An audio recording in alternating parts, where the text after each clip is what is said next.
Hey guys, Tommy here at Dallas Vintage Toys. We've been getting a ton of cool toys here at the shop, and me and some of the staff have wanted to show off some of our favorite loves for what we have. So we're going to show off our favorite brands and give you a little basic intro into them to help some of you new people into the hobby and see what you like here at Dallas Vintage Toys.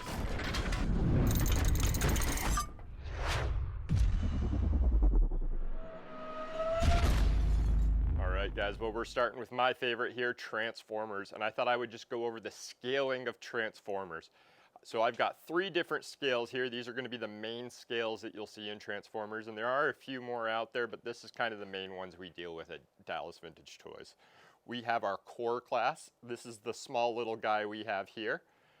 Core Class are much smaller figures. They tend to be third-party ones, tend to be just as complex as your normal Transformers. If you get them from Hasbro, they are a little more basic. They're a little more affordable for your pocket. Definitely help make a shelf display for you. A lot smaller though. Sometimes for people with bigger fingers, you're going to have a problem with those ones. The next ones we have here are the main ones you're going to see from Hasbro that they call the Chug scale.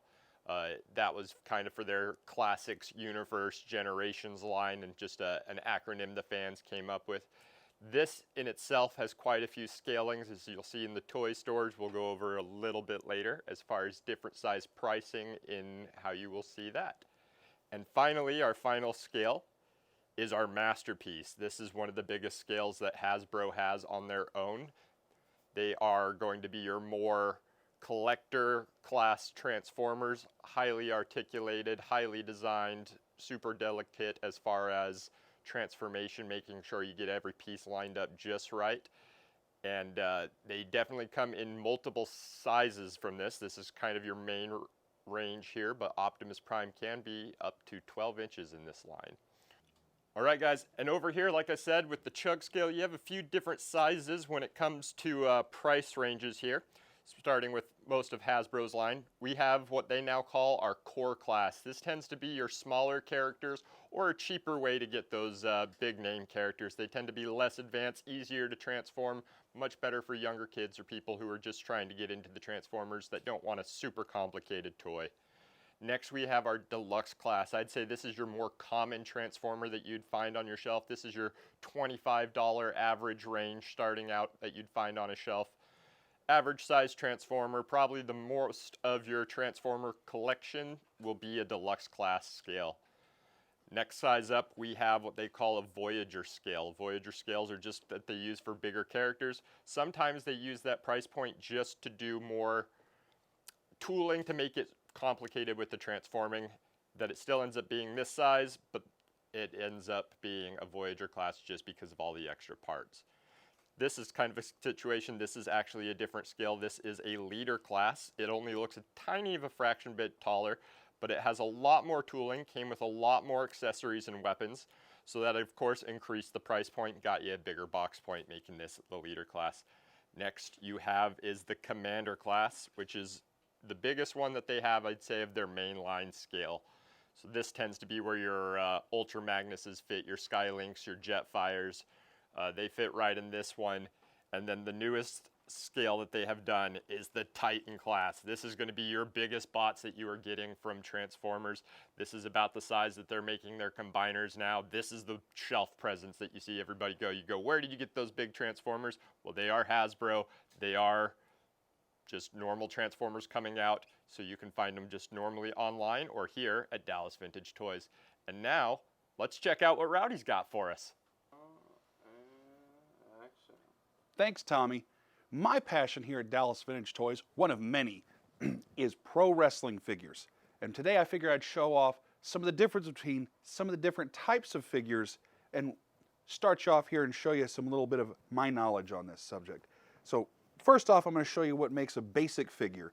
This is a basic WWE Mattel figure. What makes this a basic is the torso doesn't move, you have limited articulation in the knees and the legs, and it's just more of like what they call it, a basic figure.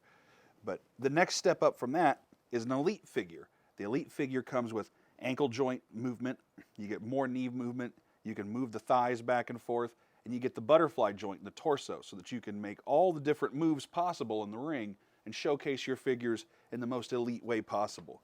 Then there's some more classic figures. These are from the Jax line. These are a hard to find set of figures. This is the Legion of Doom.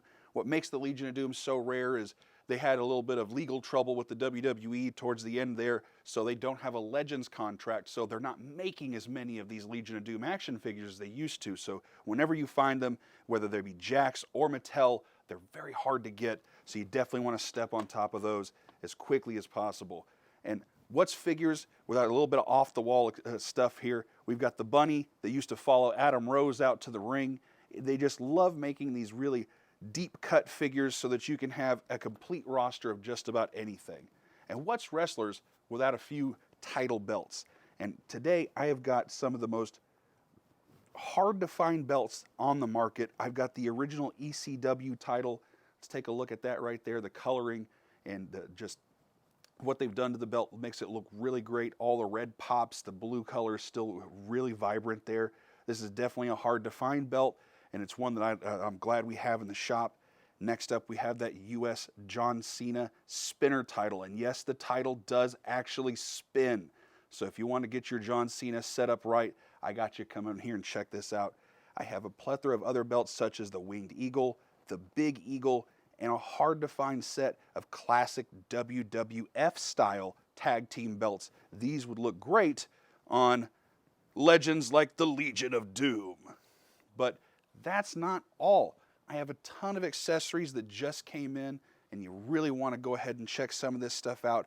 I have chairs, I've got tables, I got ladders, I got crowns, I have capes, I have all sorts of things that we just got into the shop. So if you're looking to customize that certain figure, I've got Ric Flair robes, Macho Man Randy Savage, Wolfpack t-shirts, vests of all different kinds. This one goes over here to Brutus the Beefcake. And this one goes to Jerry the King Lawler. But, I mean, you got to come in here and check it out if you're looking to customize your figures or you're just getting into the game. Dallas Vintage Toys is the place to be. And now we're going to send this off to our good friend Sean. Hey everyone, Sean, store owner here of Dallas Vintage Toys, and I guess you could say I collect Star Wars toys. This came out in 1977. This is the early bird certificate. They did not have action figures. They just maybe had some t-shirts, pins, buttons, puzzles, and they needed something for fourth quarter, which is currently upon us right now. September, fourth quarter is right around the corner for the holidays. So they promised kids action figures eventually, and they did not have any action figures, but they did promise you Chewbacca, Leia, Luke Skywalker, and R2-D2, and they're already calling about this right now. They see the certificate and they need the action figures. We are taking your call right now. Please call 555 Star Wars. So anyway, they sent you a little white cardboard box with a plastic tray. It had the 4 figures and it had some pegs for the stand, and you could put your figures on the pegs. You get all this nice little swag and stuff like that. It tells you how to display your Star Wars display, and it was a sensation. And all the other toy companies that passed on the deal, like Mego, and the action figures were basically 3/4 inch, and it kind of killed the 8-inch line, the 12-inch line from before.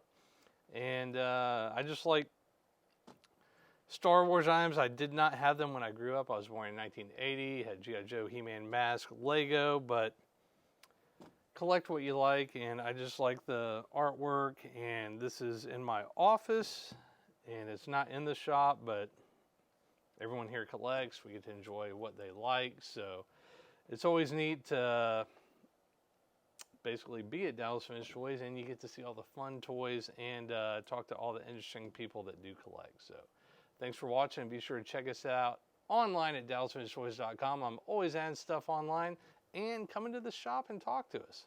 We'd love to hear from you soon. Thanks for watching.